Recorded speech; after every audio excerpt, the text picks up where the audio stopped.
ان الذین قالوا ربنا اللہ۔ اب یہاں سے جو 7 آیات آ رہی ہیں اس سورہ مبارکہ کی، یہ ہمارے منتخب نصاب کا جس کا ذکر آج بھی ہو گیا ہے، اس کا جو پہلا حصہ ہے اس کا یہ چوتھا درس ہے۔ پہلے حصے میں 4 درس ہیں، اور میں نے عرض کیا تھا آپ کو کہ اس میں ہے دروس جو ہیں وہ جامع ہیں۔ سورۃ العصر نجات کے لیے 4 شرطیں بیان کر رہی ہیں۔ والعصر ان الانسان لفی خسر الا الذین آمنوا وعملوا الصالحات وتواصوا بالحق وتواصوا بالصبر۔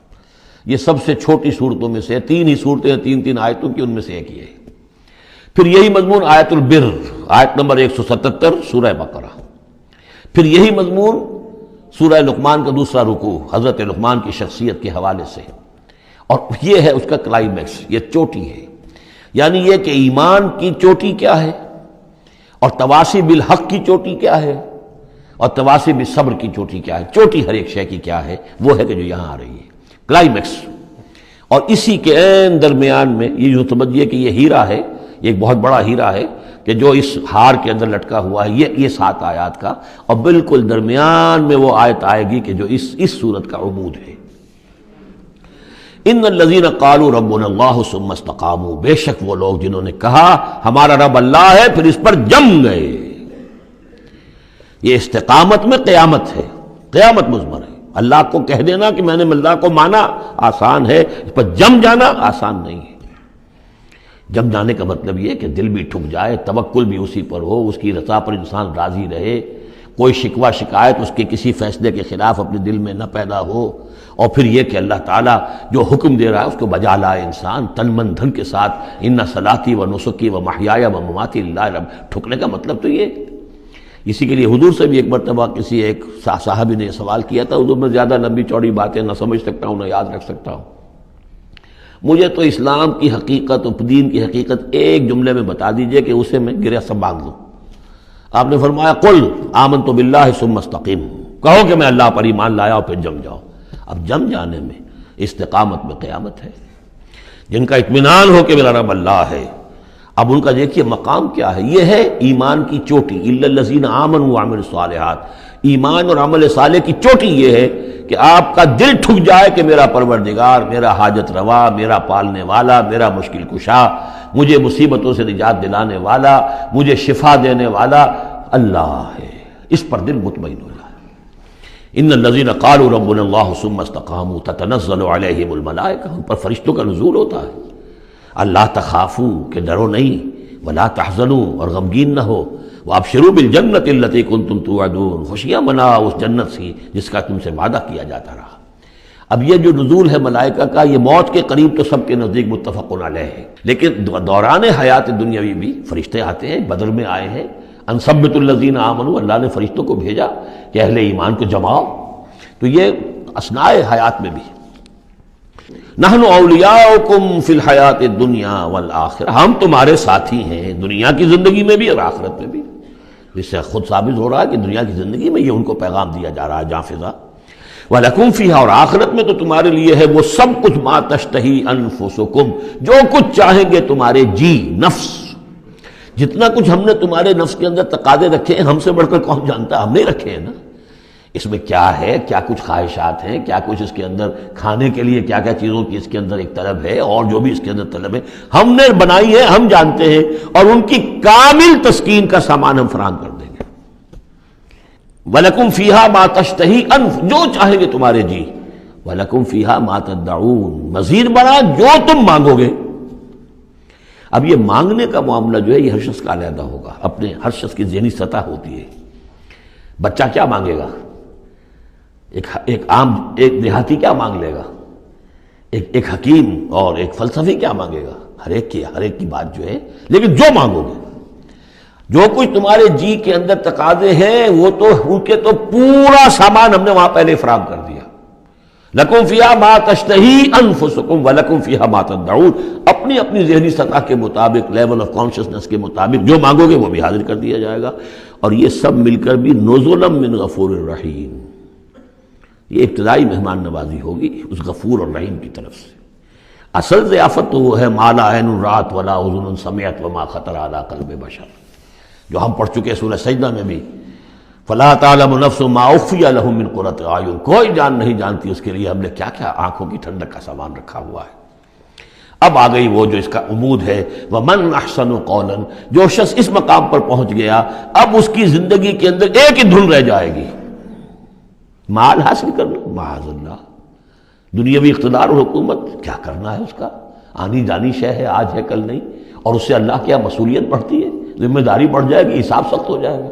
ہاں کرنے کا کام صرف ایک ہے، جتنے انسانوں کو ہدایت کے راستے پر لا سکو، یہ گین ہے، یہ نفع ہے، یہ تمہاری کمائی ہے۔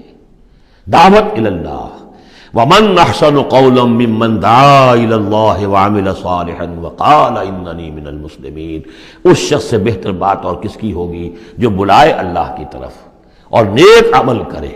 نیک عمل وہاں بھی آ چکا ہے، استقامت میں بھی اور یہاں علیحدہ بھی، اور یہاں اس لیے علیحدہ لائے کہ دعوت مؤثر نہیں ہوگی اگر تمہارا اپنا عمل درست نہیں ہے، دعوت ضائع ہو جائے گی، دعوت کو بھی بدنام کرو گے اگر تمہارا اپنا عمل اس دعوت کے مطابق نہیں ہے۔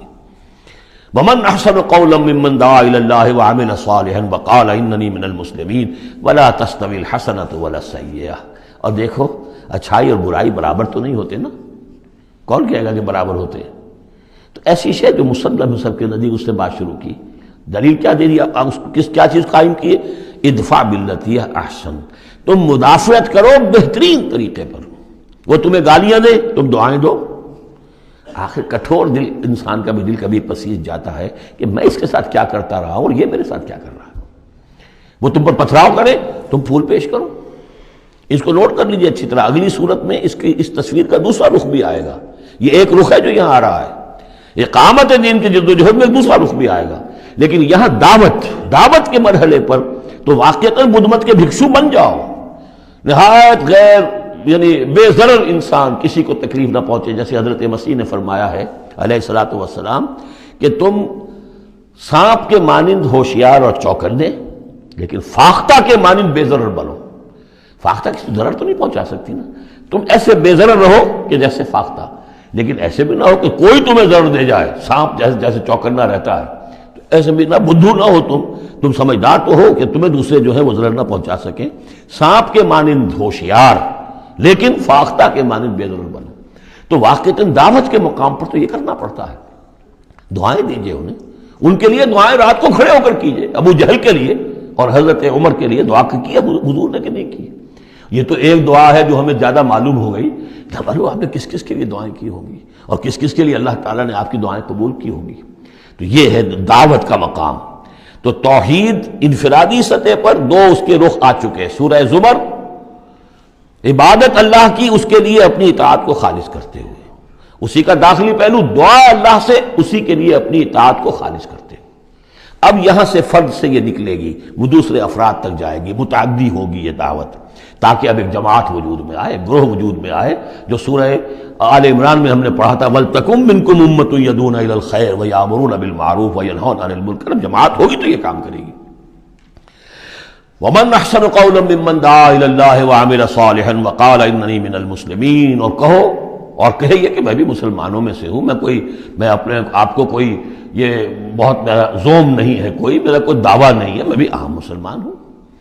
وَلَا تَسْتَوِي الْحَسَنَةُ وَلَا السَّيِّئَةُ ادْفَعْ بِالَّتِي هِيَ أَحْسَنُ فَإِذَا الَّذِي بَيْنَكَ وَبَيْنَهُ عَدَاوَةٌ، تو تم دیکھو گے کہ وہی شخص کے جس کے اور تمہارے درمیان آج دشمنی ہے، كَأَنَّهُ وَلِيٌّ حَمِيمٌ، ایسے ہو جائے گا جیسے تمہارا پشت پناہ ہے، مددگار ہے، حمایتی ہے، بہت گرم جوش۔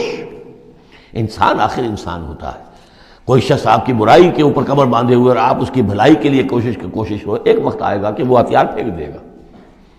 وَمَا يُلَقَّاهَا إِلَّا الَّذِينَ صَبَرُوا، اب یہ صبر کا وہ مقام ہے جس تک پہنچنا آسان کام نہیں ہے۔ فرمایا نہیں پہنچ سکتا ان چیزوں کو اور نہیں حاصل کر سکتی ہو سکتی یہ بات مگر انہی کو جن میں صبر کا مادہ ہو، پورا ٹھوک ٹھوک کر بھرا ہوا ہو، کوٹ کوٹ کر بھرا ہوا ہو۔ وَمَا يُلَقَّاهَا إِلَّا ذُو حَظٍّ عَظِيمٍ، اور نہیں یہ چیزیں ملتی، یہ بات اور یہ مقام تک رسائی ہوتی مگر صرف ان کی جو بڑے حظ عظیم، بڑے نصیبے والا ہے۔ یہ لفظ قرآن مجید میں سورہ قصص میں آیا تھا کہ قارون کو دیکھ کر لوگوں نے کہا تھا کہ یہ تو انہ لذو حظ عظیم، اس کے ٹھاٹھ باٹھ دیکھو، اس کی سواری دیکھو، اس کا لباس دیکھو، اس کے خدم و حشم دیکھو، یہ تو بڑا نصیب والا ہے۔ وہ پھر جب وہ دھسا دیا گیا تو انہوں نے کہا کہ اللہ کی ہم پر بڑی نعمت ہوئی کہ ہمیں اس طرح کا اس نے مال نہیں دیا کہ ہمیں بھی دھسا دیتا۔ لیکن حظ عظیم ہے تو یہ ہے جو اس کردار کے لوگ ہوں، ان الذین قالوا ربنا اللہ ثم استقاموا ومن احسن قولا ممن دعا الی اللہ وعمل صالحا، پھر ادفع بالتی ہی احسن، اس طریقے سے وما یلقاها الا الذین صبروا وما یلقاها الا ذو حظ عظیم واما ینزغنک من الشیطان نزغ فاستعذ باللہ، اور اگر کبھی شیطان سے تمہیں کوئی چھوٹ لگنے ہی لگے، یعنی کبھی غصہ آنے لگے، کسی نے کچھ کہا اور غصہ آیا، اندر سے محسوس ہوا، فاستعذ باللہ، فوراً اللہ کی پناہ طلب کر لو کہ اللہ تعالی، اللہ مجھے بچا اس سے، انہ هو السمیع العلیم۔ یہ آیت آ چکی ہے سورہ اعراف میں، وہاں ہوا اضافی نہیں تھا، یہاں گویا کہ اور زور دے کر یقیناً وہی ہے سب کچھ سننے والا اور سب کچھ جاننے والا۔